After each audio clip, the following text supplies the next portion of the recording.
بسم اللہ الرحمن الرحیم۔ نیلم نہایت خوبصورت اور شفاف پتھر ہوتا ہے۔ ماہرین یہ بتاتے ہیں کہ اس کی بہترین قسم سری لنکا میں پائی جاتی ہے، اور اکثر پتھروں کے ماہر سرخی مائل نیلم کو لال، سبزی مائل کو زبرجد اور بنفشی رنگ کے نیلم کو سنگ مرو کہتے ہیں۔ بتایا جاتا ہے کہ نیلم بہت باعث برکت پتھر ہے۔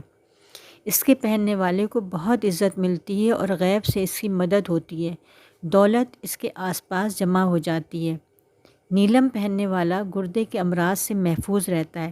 خاص کر عرق النساء کے مرض میں مبتلا ہے تو نیلم پہننے سے اس کا اثر زائل ہو جاتا ہے۔ اگر کسی کی ریڑھ کی ہڈی میں کمزوری واقع ہو گئی ہے تو نیلم پہننے سے دور ہو جاتی ہے۔ یہ مثانے کے مرض میں بھی فائدہ دیتا ہے اور سر کے درد میں بھی نہایت فائدہ مند ہے۔ اگر کسی کو آدھے سر کا درد ہے تو نیلم پہننے سے یہ دور ہو جاتا ہے۔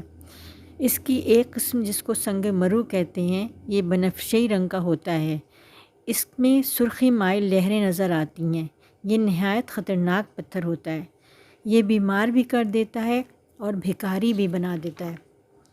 گردن کے امراض پیدا ہوتے ہیں، فالج کا باعث بنتا ہے۔ اکثر ایسے لوگ جو یہ نیلم پہنتے ہیں وہ ٹانگوں سے ہاتھ دھو بیٹھتے ہیں، خواہ بیماری کی صورت میں یا حادثے کی صورت میں۔ بتایا جاتا ہے نیلم پہننے والا قتل بھی ہو جاتا ہے، لیکن اگر اسے کسی بزرگ کی دعا یا ان کی اجازت سے پہنا جائے تو نہایت معزز اور دولت مند بھی ہو جاتا ہے۔ بہرحال اس سے دور ہی رہنا چاہیے۔ نیلم پہننے والے لوگ نہایت شاندار شخصیت کے مالک ہو جاتے ہیں اور اس کے لیے ان کو کسی خاص جد و جہد کی ضرورت نہیں پڑتی۔